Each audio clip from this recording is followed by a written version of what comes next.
చాలా సంతోషంగా ఇలాంటి ఒక ర్యాలీకి నేను పార్ట్ అవడం జరుగుతుంది. మనకి ఈరోజు ఇంత స్వేచ్ఛగా తిరుగుతున్నాం, స్వేచ్ఛగా మాట్లాడుతున్నాం, స్వేచ్ఛగా ఒకరికొకరికి డిఫరెంట్ అభిప్రాయాలు ఉన్న ఒక చోట ఉంటున్నాం అంటే దానికి ఎంతో మంది త్యాగాలు, కష్టాలు, వాళ్ళ ఒక అన్స్పీకబుల్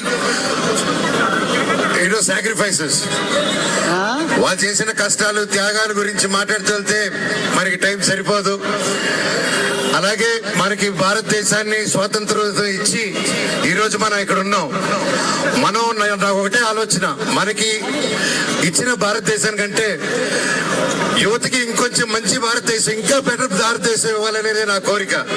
అది మన చేతుల్లోనే ఉంది, యువత చేతుల్లోనే ఉంది. సో ఆడపిల్లలకు కానీ చిన్నపిల్లలకు కానీ మనందరూ రక్షణ ఉండాలని, అదే నిజమైన భారతదేశం అని కోరుకుంటున్నాను. మరి కొత్త కాలంలో స్టడీస్ కూడా చూస్తున్నాను, ఒక సబ్జెక్ట్ మీద ఎక్కువగా ఆలోచిస్తున్నా. మన ఫార్మర్స్, అన్నదాతలు 2035కి అన్నదాతలు అనేది చాలా కష్టమైన సిచ్యువేషన్ వస్తుంది. ప్రతి ఒక్కరికి ఫార్మర్స్ కి అండగా నిలబడాలి.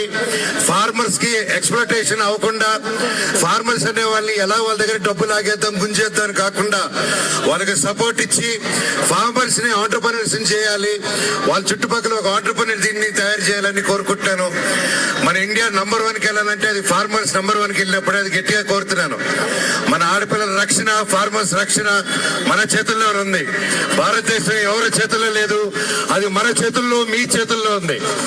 జై బోలో స్వతంత్ర భారత్ మాతాకి, జై బోలో స్వతంత్ర భారత్ మాతాకి, జై బోలో స్వతంత్ర భారత్ మాతాకి. జై హింద్. పిల్లలతోని తిరంగా లాగి ప్రారంభిస్తూ అందరూ కూడా కిందికి రావాల్సిందిగా విజ్ఞప్తి.